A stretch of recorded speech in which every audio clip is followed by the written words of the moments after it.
반갑습니다. 안녕하세요. 예, 제가 기도하고 말씀을 나누도록 하겠습니다. 기도하겠습니다.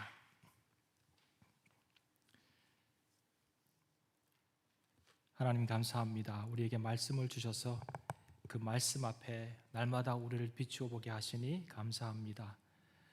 오늘도 하나님의 귀한 말씀을 펴서 읽었습니다. 하나님, 이 말씀 안에 하나님께서 우리 각자에게 그리고 공동체에게 하실 말씀이 있는 줄 믿습니다. 귀를 열어 듣게 하시고 알게 하시고 깨닫게 하시고, 그래서 하나님을 새롭게 만나는 시간 되게 하여 주시옵소서. 부족한 종을 주께서 지켜주시고 인도하시고, 이 시간 오직 하나님의 성령에 붙들리어 주의 말씀을 증거할 수 있도록 함께 하여 주시옵소서. 예수님 이름으로 기도합니다. 아멘. 오늘 이 본문은 여러분 너무 잘 아시는 본문이라고 생각이 듭니다. 많이 읽으셨을 것이라고 생각이 듭니다. 이 본문에 보면 우리 예수님께서 하신 그 행동 중에 세 가지의 아주 특이한 행동이 있습니다. 첫 번째로는 뭘까요? 이 사람이 예수님께 이렇게 왔는데 사람들과 같이 그 자리에서 고쳐주지 아니하시고 그 사람을 마을 밖으로 데리고 나가십니다. 이런 일은 복음서에서는 흔히 없는 일입니다. 왜 그랬을까요? 그냥 보통 환자를 보면 그 자리에서 치유해 주시고 낫게 해주시고 기적을 일으켜 주셨습니다. 근데 오늘은 특별히 마을 밖으로 데리고 나가십니다. 두 번째 특이한 점은 그 사람을 치유하시기 전에 보통 말씀하시거나 뭐 이렇게 하시는데 침을 뱉으시고 치유를 하십니다. 많은 사람들이 이 침이 뭘까? 침이지 뭐겠어요? 근데 이 침이 뭐 치유의 매개체다 이렇게 보는 사람도 있습니다. 근데 사실은 우리 예수님이 어떤 사람을 치료할 때 매개체가 필요합니까? 그렇지 않죠. 예수님은 그냥 말씀하시면 낫는 그런 능력의 주님이십니다. 근데 침을 뱉으셨습니다. 세 번째 이상한 점이 있다면, 보통 예수님이 치료를 하시면 당장 그 자리에서 낫습니다. 근데 이분은 한번 이렇게 치유를 해주셨는데 잘 보이지 않아요. 사람이 보이는데 나무들이 걸어 다니는 것처럼 보입니다. 그래서 또 한 번 치유하시고 이 사람이 완전히 시력이 회복이 됩니다. 주님의 치료에는 단계가 필요가 없습니다. 근데 왜 그랬을까요? 이 세 가지는 사실은 굉장한 상징적인 의미들이 있습니다. 복음서 안에는, 또 성경 안에는 굉장히 많은 상징들이 숨겨져 있어요. 특별히 요한계시록도 그렇고. 그런데 이 상징들을 잘못 해석하면 문제가 생기기도 합니다. 이 이상한 행동들 안에 이 세 가지 중에서 제가 시간이 되면 다 할 텐데 시간이 안 돼서 오늘은 첫 번째만 보겠습니다. 첫 번째, 왜 예수님께서 이 사람을 마을 밖으로 데리고 나가셔서 치료를 하셨나? 이 사건이 일어난 동네는 어디입니까? 벳세다입니다. 벳세다는 헐몬산에서 눈이 녹은 물이 내려오고 갈릴리 바닷가가 이렇게 있고 다시 요단강이 형성되고 사해 바다가 이렇게 형성이 되는데, 요단강 물이 그 헐몬산에서 물이 내려와서 이렇게 바다를 형성할 때 오른쪽에 있는 그 북쪽에 그 스트림 밑에 오른쪽에 있는 동네가 바로 벳세다입니다. 이 벳세다 출신이 바로 베드로이고 안드레이고 빌립입니다. 그리고 그 유명한 오병이어의 기적이 일어났던 곳도 이 벳세다입니다. 그 오병이어 말고도 많은 기적들을 주님께서 행하셨습니다. 그러니까 벳세다 사람들은 예수님이 오시면 많은 기적을 보고 그 기적을 통하여서 아주 예수님께 매료되었던 그런 사람들입니다. 하나의 기적을 더 보고 싶어하는 그런 어떤 마음들이 있었던 사람들입니다. 그러니까 오늘도 예수님께 이 사람을 데려왔는데 이 사람도 사실은 그 마을 사람이 아니에요. 그 마을은 이미 뭐 다 치료가 됐든지, 그 마을에서 치료를 경험하기 원하는 사람은 다 왔든지, 그래서 더 기적을 보고 싶으니까 다른 마을 사람을 원정 가서 데려왔어요. 어떻게 할까요? 치료한 다음에 집으로 가라. 그런데 마을로는 가지 말라. 그랬어요. 집이 마을 안에 있으면 그렇게 하실 수가 없죠. 그러니까 베사다 사람들은 예수님이 오시면 예수님의 기적을 보기 위해서 아주 신경 썼던 그런 사람들입니다. 그런데 이런 베사다 사람들에게 심각한 문제가 하나 있었습니다. 이들은 예수님의 기적과 치유와 이사와 이런 놀라운 일을 행하시는 것에는 굉장히 관심이 많았지만 예수님께서 선포하시는 하나님의 나라와 회개의 메시지에는 관심이 없었어요. 예수님께서 이 땅에 오신 목적은 뭐죠? 복음을 선포하시기 위해서 오셨습니다. 하나님 나라와 회개의 복음을 선포하고 사람들에게 구원받고 하나님을 믿고 예수 그리스도를 따르는 그 복음을 선포하기 위해서 이 땅에 오셨습니다. 우리가 마가복음 8장을 읽었는데 마가복음 1장에 보면 예수님께서 가버나움에 있는 회당으로 가십니다. 그래서 회당에서 말씀을 나누셨어요. 그리고는 베드로의 장모의 집으로 갔습니다. 장모님이 아팠어요. 그분을 치료해 주셨습니다. 그분이 나았어요. 회복이 되었어요. 그리고 예수님을 섬기기 시작합니다. 저녁이 되어서 수많은 사람들이 베드로의 장모의 집으로 몰려옵니다. 왜냐하면 거기에 기적이 있으니까. 예수님께서 오셔서 기적을 행하시고 사람들을 고쳐주시니까 수많은 병자들이 오고 귀신 들린 사람도 옵니다. 예수님께서 아마 상당한 시간 동안 그날 저녁에 사역을 하셨을 것 같아요. 아마 12시 넘어 1시, 2시, 3시 이렇게까지 사역을 하셨을 수도 있습니다. 그리고는 그 다음날 아침 새벽 일찍 혼자 기도하러 가십니다. 아무도 없는 곳에 아침에 가서 홀로 기도하시는데 이미 난리가 났어요. 베드로와 다른 제자들이 예수님 찾기 시작합니다. 예수님 어디 계세요? 어디 계세요? 예수님 기도 마치시고 물어봅니다. 왜 나를 찾느냐? 이미 사람들이 많이 모여 있습니다. 이미 뭐 보기 위해서? 기적을 보기 위해서 예수님을 찾고 있는 것이죠. 예수님께서 말씀하십니다. 다른 마을로 가자. 거기에서도 내가 전도하리니 그랬어요. 이 전도하리니 이 말은 I will preach예요. I will preach in other towns. 예수님께서 오신 가장 중요한 목적은 하나님 나라와 회개의 복음을 선포하고 예수님을 알고 구원의 길을 이르는 길을 알려주시기 위해서 오셨습니다. 그 이후에 뭐 기적도 행하실 수 있고 여러 가지 일을 행하실 수도 있죠. 누가복음 9장에 보면 예수님께서 제자들 12명을 권세와 권능을 주고 보냅니다. 이들이 가서 전도도 하고 귀신도 쫓아내고 병도 고치고 난리가 났어요. 흥분된 마음으로 예수님께 와가지고 보고를 합니다. 예수님께서 보고를 다 받은 다음에 어디로 가냐면 베세다로 가는 거예요.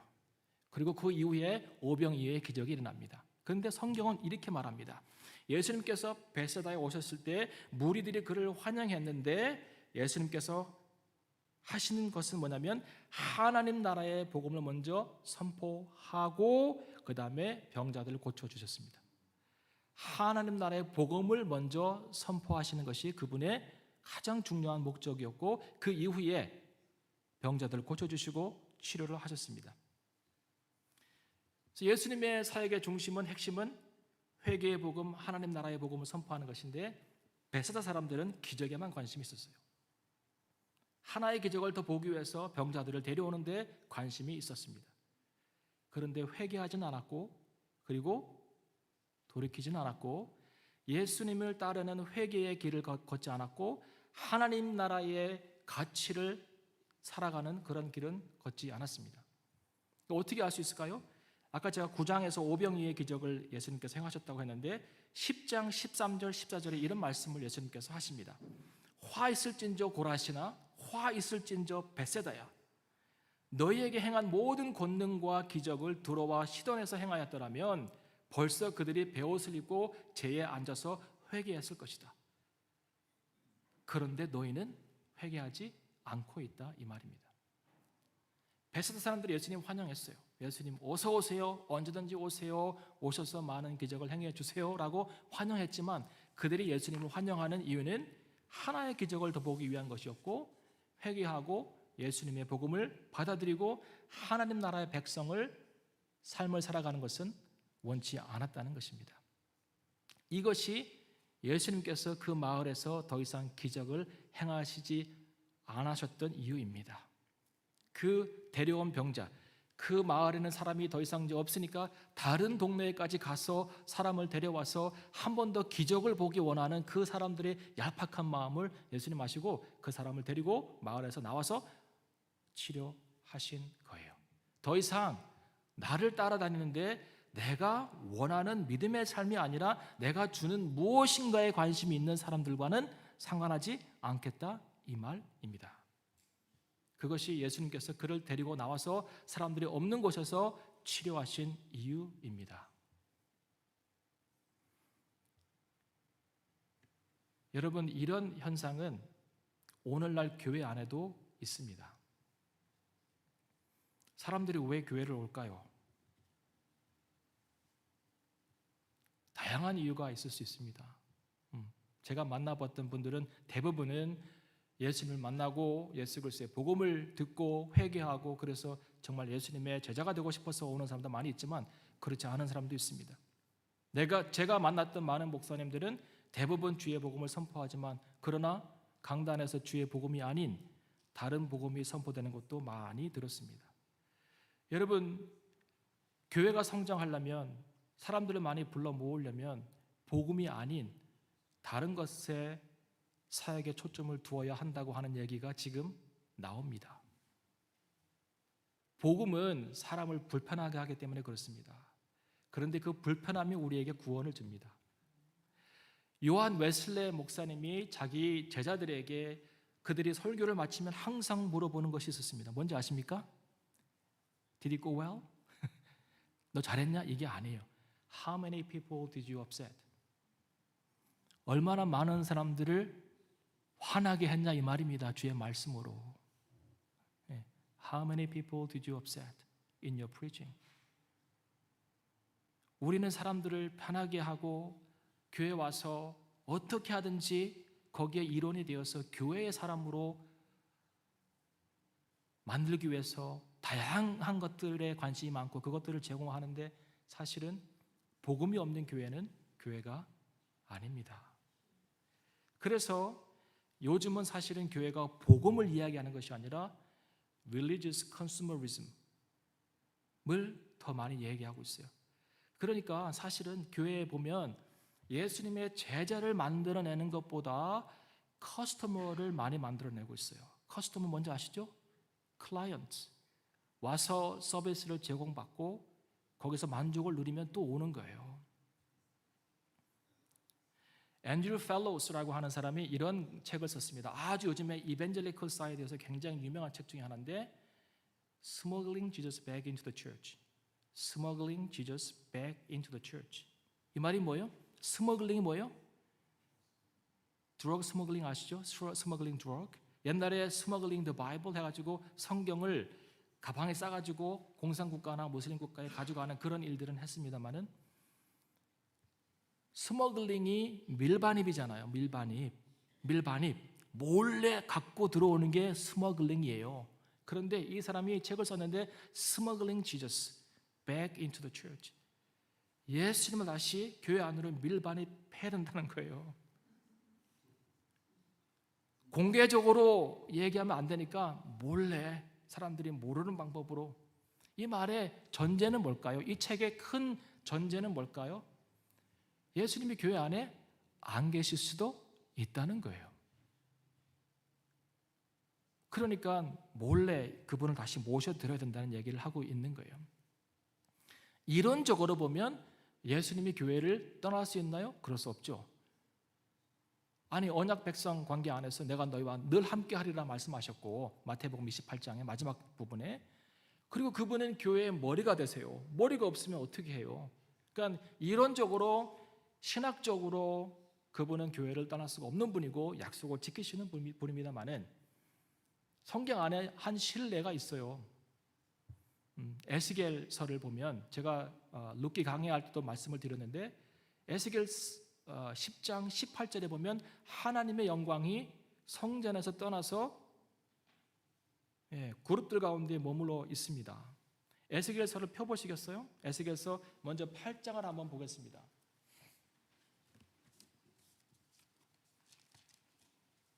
에스겔 8장을 보시면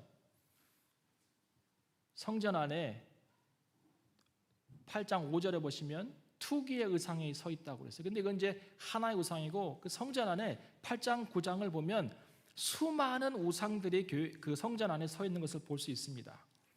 그래서 8장 6절을 보시면 그가 또 내게 이르시되 인자야 이스라엘 족속에 행하는 일을 보느냐 그들이 여기서 크게 가증한 일을 행하여 하나님께서 뭐라 말씀하세요? 나로 내 성소를 멀리 떠나게 하느니라 그랬어요.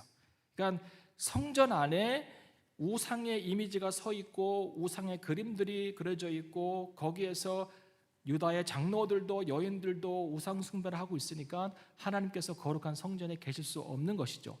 그래서 조금 더 가시면 10장 18절에 보시면 여호와의 영광이 성전 문지방을 떠나서 그룹들 위에 머무니라 그랬어요. 자, 에스겔이 활동했던 시대와 동시대 예언자가 누구입니까? 예레미야입니다. 예레미야는 이걸 뭐라고 얘기했을까요? 예레미야서 7장을 한번 펴보시기 바랍니다. 예레미야서 7장을 펴시면 7장 4절에 예레미야가 성전 앞에 서가지고 설교를 하는데 이런 얘기를 합니다. 너희는 여기 모여있는 유대 백성들은 들으십시오. 너희는 이것이 여기 뒤에 있는 성전이 여호와의 전이라 여호와의 전이라 여호와의 전이라 하는 거짓말을 믿지 말라는 거예요.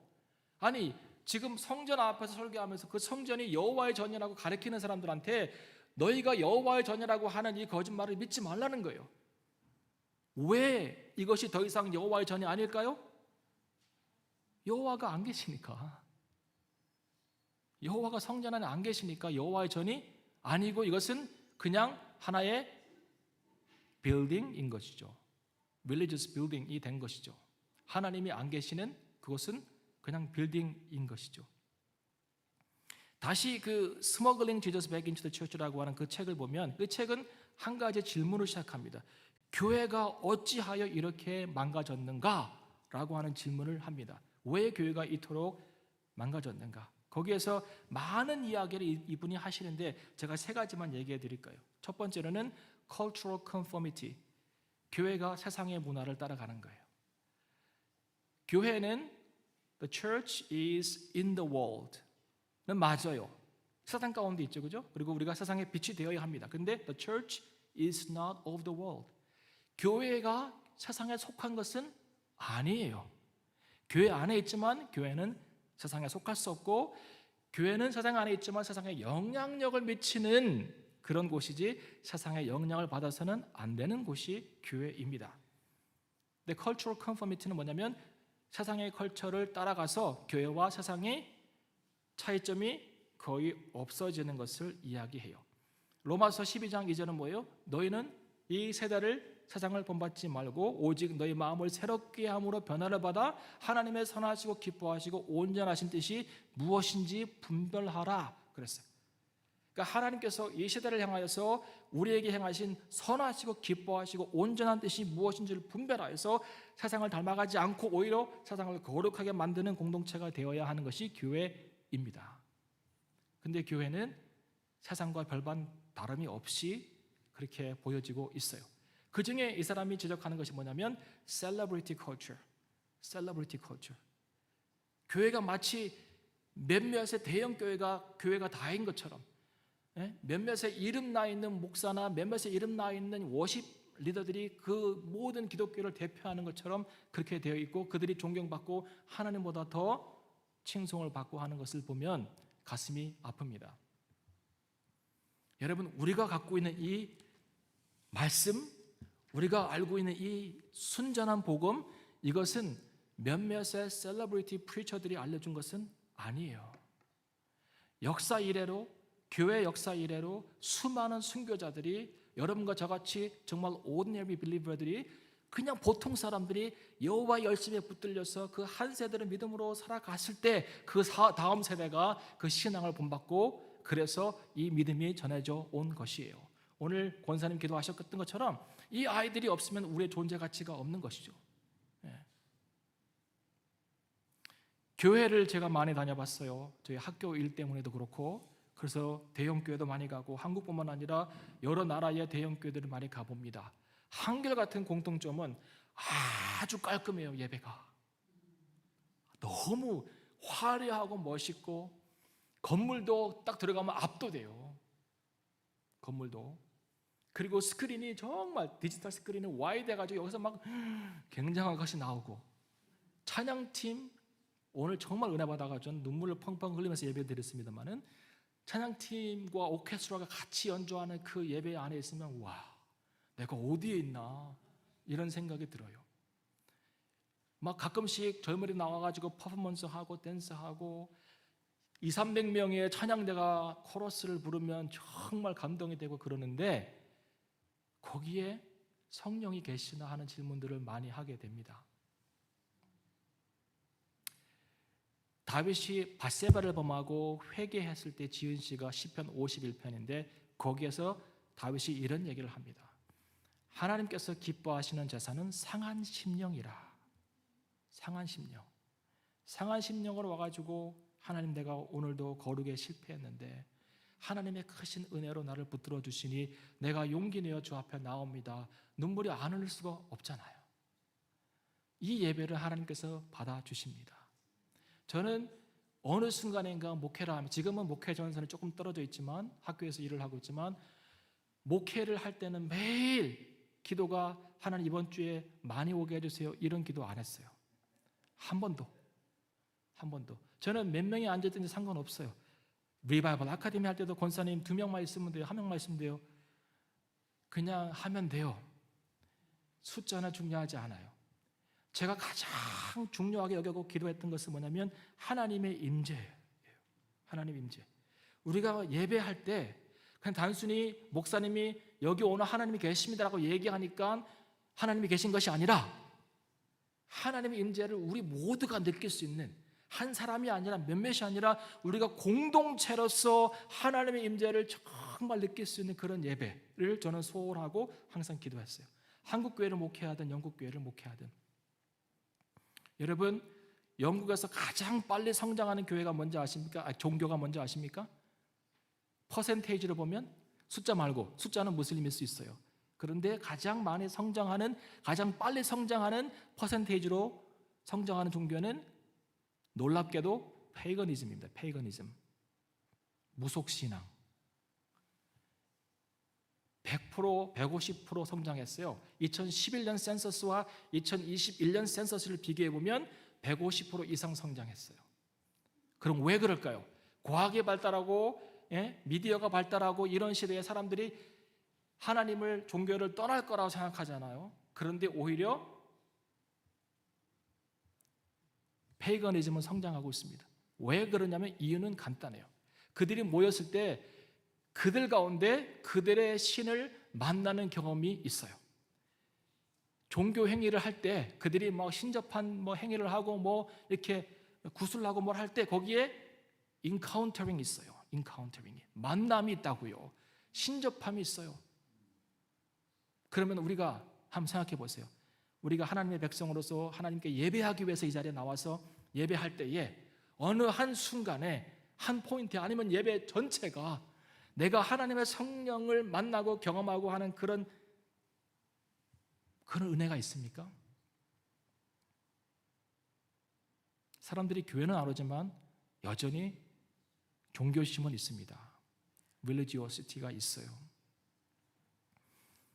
또 다른 것은 축복신앙이고 번영신앙이라는 거예요. 프로스페리티 가스포. 이건 온전히 수치에만 관심이 있는 거예요. 얼마나 많은 사람들이 모이냐, 얼마나 교회 건물이 크냐, 얼마나 재정이 많으냐, 여기에만 관심이 많은 거예요. 여러분, 우리 예수님과 하나님 나라의 가치는 많은 것이 있지 않아요. 많은 것이 있지 않아요. 만약에 예수님께서 많은 것에 관심이 많았다면 그냥 막 기적을 행하시고 여러 가지 방법을 통해서 모든 사람들이 다 구원받게 하실 거예요. 많은 것에 관심이 없어요. 성경을 읽어보세요. 하나님은, 예수님은 작은 것에 관심이 많아요. 하나님의 나라는 마치 작은 겨자씨와 같다고. 과부가 와가지고 자기가 가진 그 2렙돈을 그 성전에 연보교회에 떨어뜨렸을 때 저가 전 재산을 들여서 나를 연보했다고 하는 칭찬을 하시잖아요. 2렙돈 아무것도 아니에요. 한 알의 밀이 땅에 떨어져서 썩어지면 많은 열매를 맺는다고 말씀하셨습니다. 한 알. 어린 아이들이 예수님께로 오는 것을 금하지 말라고 했어요. 어린 아이들. 여러분, 성경은 작은 것에 가치를 둡니다. 작은 자, 지극히 작은 자 하나에게 한 것이 곧 나에게 한 것이라. 교회는 이 작은 것에 관심을 가져야 해요. 작은 것. 큰 것 추구하면 안 돼요. 많은 것 추구하면 안 돼요. 여러분, 작은 것에 관심을 두세요. 작은 것에.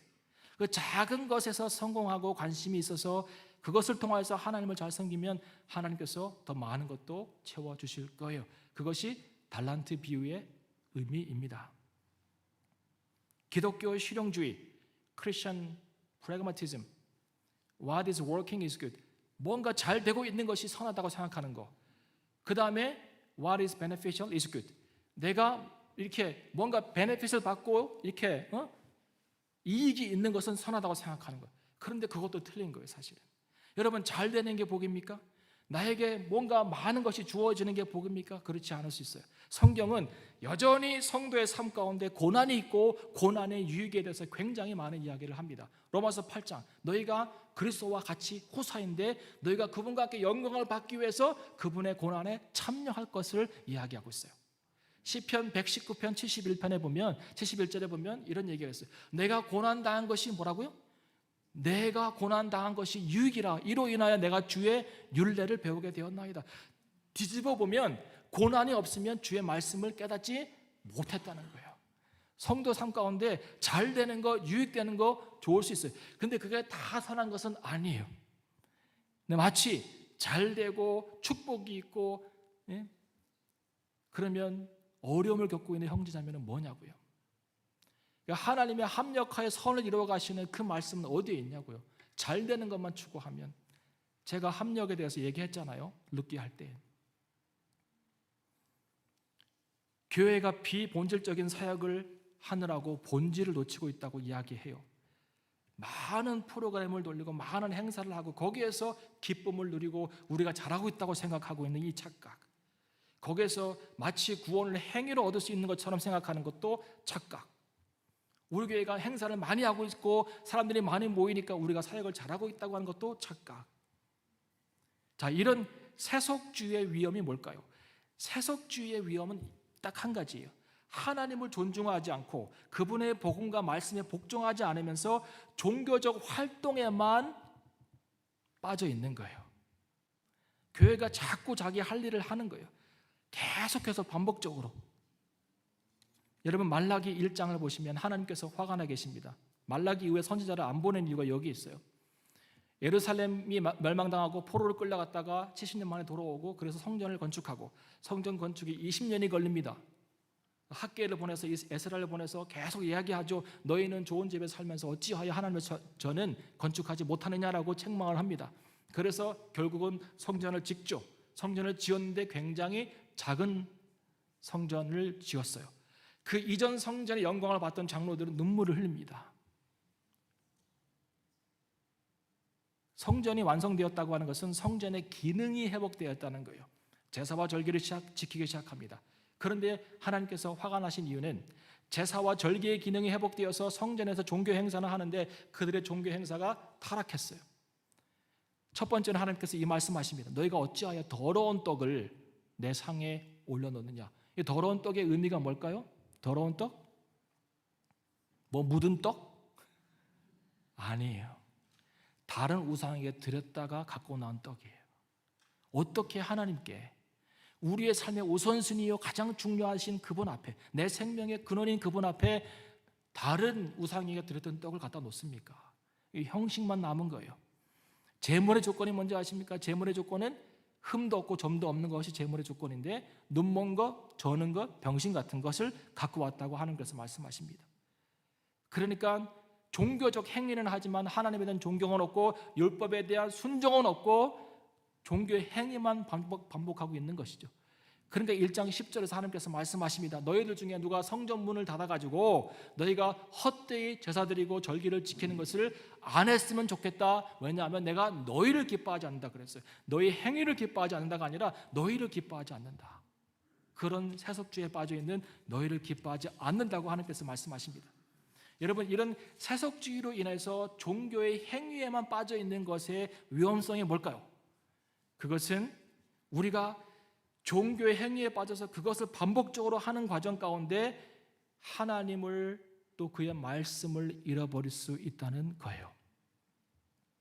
어찌 이런 일이 있을 수 있습니까? 아니, 예배 드리고 있고 뭔가 하나님을 위해서 뭔가 한다고 하는 행사를 계속해서 반복적으로 하고 있는데 어찌 하나님을 잃어버릴 수 있습니까? 잃어버릴 수 있다고 성경은 이야기해요.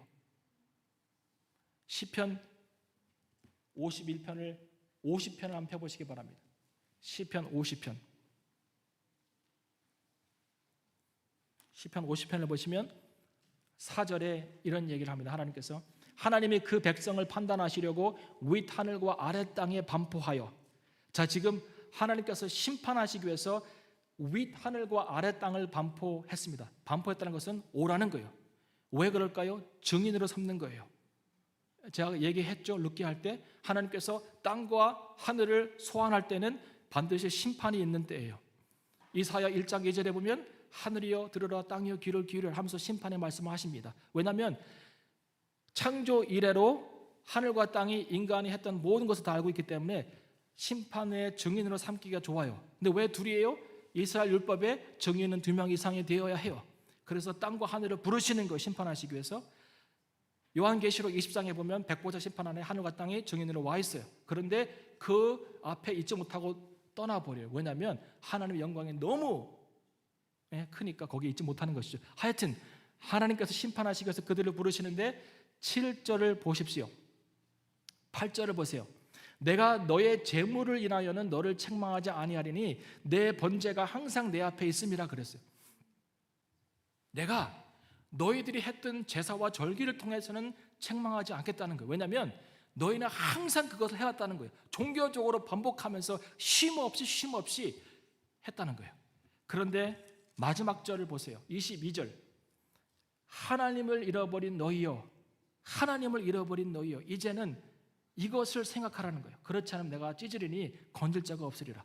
하나님의 제단에서, 성전에서 수많은 종교 행위를 했던 것 가지고는 하나님 심판하지 않고 이스라엘 백성들은 그것에 열심을 내었지만 그런데 너희는 나를 잃어버렸다는 거예요. 하나님의 말씀에 대한 존경이 없이, 그분의 말씀과 그분의 복음에 대한 순종 없이 우리가 하고 있는 행위는 마지막에 가서는 하나님을 잃어버리게 만든다는 것입니다. 그러면 어떻게 하면 좋을까요? 어떻게 하면 좋을까요? 교회가 어떻게 하면 좋을까요? 여러분, 항상 해답은 굉장히 간단합니다. 교회가 다시 예수 그리스도와 그분의 복음으로 돌아가는 거예요. 여러분과 제가 다시금 복음서가 기록하고 있는 그 예수님, 누가 만들어낸 예수가 아니라, 누가 이렇게 설명하는 예수가 아니라 복음서에 기록되어 있는, 그렇게 사셨던, 그렇게 예언되었던 그 예수님을 다시금 우리가 구주로 믿는 거예요. 교회가 그 복음으로 돌아가는 외에는 방법이 없습니다. 예수님이 다시 우리의 삶의 주인 되시고 교회의 머리가 되게 하는 것, 그것이 해답입니다. 채신통 교회가 귀한 것이 그거예요. 저는 늘 기도합니다. 오늘도 눈물로 기도했어요. 저는 여기만 오면 왜 눈물이 나는지 모르겠어요. 기도했습니다. 하나님, 이 교회가 마지막 때에 하나님께서 찾으시는 그 순전한 교회, 순전한 복음을 선포하고 어디에서도 들을 수 없는 그 순전한 복음서의 예수님을 선포하는 교회가 되게 해주세요. 이 일에 여러분도 협조해야 돼요. 여러분도 날마다 그것을 위해서 기도해야 돼요. 그것이 아마 우리의 사명일 수 있습니다. 예수의 복음이 우리의 구원과 제자도의 기준이 되게 하는 것이 해답입니다. 여러분, 예레미야가 설교하기 이전에 성전에서 더 이상 여기는 하나님의 전이라고 하는 거짓말을 믿지 말라라고 하는 그 말을 하기 전에 하나님께서 백성들에게 이 말을 합니다. 성전을 떠나기 전에 하나님께서 이 말을 하세요. 다시 예레미야 6장으로 한번 가보시기 바랍니다. 예레미야 6장으로 가셔서 6장 16절에 하나님이 성전을 떠나기 전에 예레미야가 성전 앞에서 여기를 하나님의 전이라고 말하지 말라, 거짓말을 믿지 말라고 하는 설교를 하기 전에 하나님께서 이런 말씀을 하세요. 여호와께서 이같이 말씀하시되 너희는 길에 서서 보며 옛적 길 곧 선한 길이 어디인지 알아보고 그리로 행하라 그랬어요. The ancient path. 너희는 지금 새로 난 길, 좋은 길, 편한 길, 너희가 보기에 선한 길이 너희가 갈 길이 아니라 옛적 길, 예전부터 하나님께서 선포하시고 주셨던 그 복음과 율법의 말씀을 그대로 붙잡고 그 옛적 길에 서라는 거예요. The ancient path. 그게 우리의 영혼에 평강을 준다는 거예요. You will find rest for your souls if you stay and walk in the ancient path. 그래서 우리가 할 일은 이 ancient path에 오래된 이 복음, 2000년 전에 우리에게 주어진 이 오래된 복음, 원래적 복음, 순복음, 변화되지 않는 복음, 더해지지 않은 이 복음 가운데 서서 이 복음의 좁은 길을 걸어가는 것이 하나님께서 우리에게 원하시는 길이에요. 그런데 이스라엘 백성들이 뭐라 그랬습니까? 그들의 대답이 우리는 그리 행하지 않겠노라 했어요. No! No! It's too much. Too radical. 너무 힘들다는 거예요.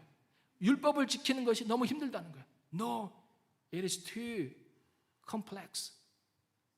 그래서 그들은 이 ancient path, 주님께서 주신 선한 길을 버리고 자기네 길들을 내서 걷기 시작합니다. 예레미야가 하는 말씀이 뭐냐면 너희가 하나님께서 주신 샘물을 버리고 새로운 웅덩이를 팠다는 거예요. 예레미야가 그 얘기를 합니다. 터진 웅덩이고 물을 저장할 수 없는 웅덩이인데 그것을 파서 거기에서 내가 지금 살아가고 있다는 것이에요. 여러분, 우리 성도는, 교회는 이 예수께서 우리에게 알려주신 이 회개의 복음과 하나님 나라의 복음을 붙잡고 ancient path, 옛적 길에 서야 합니다. 주님께서 말씀하신 좁은 길, 좁은 문. 그렇지 않으면 어떻게 될까요? 마지막으로 에스겔서 9장 4절을 보시겠습니다. 에스겔 9장 4절. 하나님이 성전을 떠나기 이전에 선포하신 말씀이에요. 에스겔서 9장 4절에 이르시되 너는 예루살렘 성읍 중에 순행하여 그 가운데서 행하는 모든 가증한 일로 인하여, 이 가증한 일이 뭐예요? 우상 숭배예요. 하나님의 본질에서 떠나 있는 모습들이에요. 그것 때문에 하나님의 교회가, 하나님의 백성이 ancient path에서 떠나가지고 새로운 웅덩이를 파고 새로운 길을 걷는 그 모습을 보면서 탄식하여 우는 자의 이마에 뭐 하라는 거예요? 표하라는 거예요. 예루살렘으로 가가지고 많지는 않겠지만 많은 사람들이 새로운 길을 파서 길을 찾아서 옛적 길을 포기하고 우상숭배의 길을 가는 사람이 많겠지만 그러나 그것이 안타까워 하나님의 상한 마음을 이해하고 울며 탄식하며 있는 자들에게 이마에 표하라는 거예요. 그리고 나의 듣는데 또 그 남은 자에게 이르되 너희는 그 뒤를 쫓아 성읍 중에 순행하며 아껴보지도 말고 긍휼을 베풀지도 말고 쳐서 늙은 자와 젊은 자와 처녀와 어린아이와 부녀를 다 죽이되 이마에 표 있는 자에게는 가까이 말라. 그리고 이 심판은 내 성소에서 시작할 것이다 그랬어요. 하나님의 심판이 어디에서 시작된다고요? 하나님의 성소에서 시작돼서 가는 거예요. 우리는 보통 세상이 너무 악해, 저것들 심판받아야 돼. 그러니까 심판이 뭐 세상에서 시작돼가지고 우리한테 안 온다고 생각하는데 아니요, 하나님의 심판이 어디에서? 성소에서 시작해서 가는 거예요. 똑같은 말을 누가 해요? 베드로전서를 보세요. 베드로전서 4장 17절.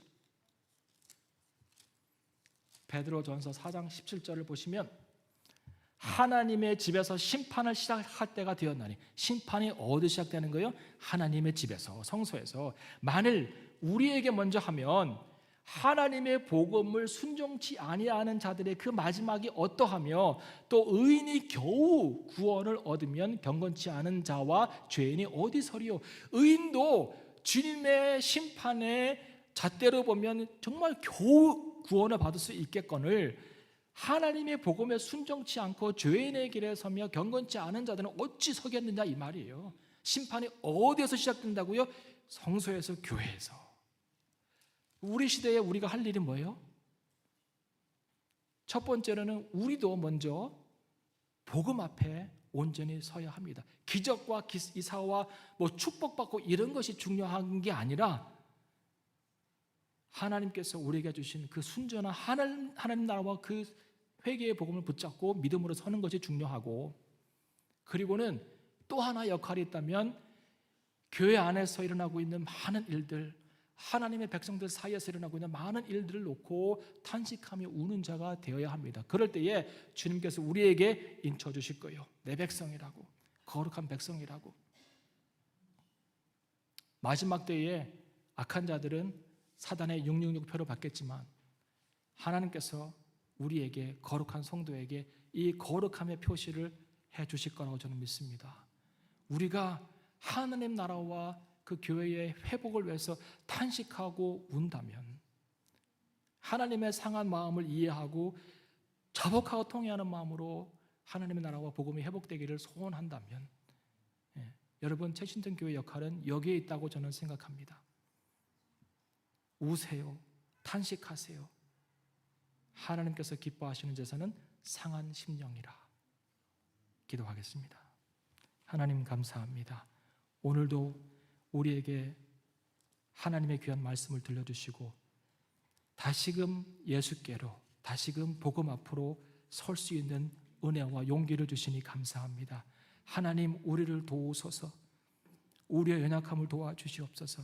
우리의 죄악됨을 용서하시옵소서. 우리의 경건치 않은 모습을 하나님 새롭게 하시옵소서. 이 시간 다시금 결단하며 나아갑니다. 하나님, 다시금 복음서에 기록되어 있는 그 예수님, 가감되지 않은 예수님 붙들고 믿음으로 서서 주의 온전한 제자 되기를 소망하며 여기에 있습니다. 주님, 이 악한 때에 주님 온전히 붙들고 따라갈 수 있도록 인도하여 주시옵소서. 또한 우리 교회와 우리의 모습과 또 주변의 교회와 하나님의 교회들의 모습을 보면서 하나님 탄식하고 우는 자들이 되게 하여 주시옵소서. 하나님의 복음이 회복되어지고 하나님의 나라가 회복되어지고 다시금 하나님의 이름이 존귀케 되는 그런 놀라운 역사와 일들이 우리 교회와 그리고 주변 교회와 그리고 많은 교회들 안에 일어나게 하여 주시옵소서. 그 일을 위하여 오늘부터 탄식하며 우는 자가 되게 도와주시고 하나님의 거룩에 참여하여서 하나님께서 주시는 귀한 표를 이 마에 받아 살아가는 거룩한 주의 백성 되게 하여 주시옵소서. 감사합니다. 예수님 이름으로 기도합니다. 아멘.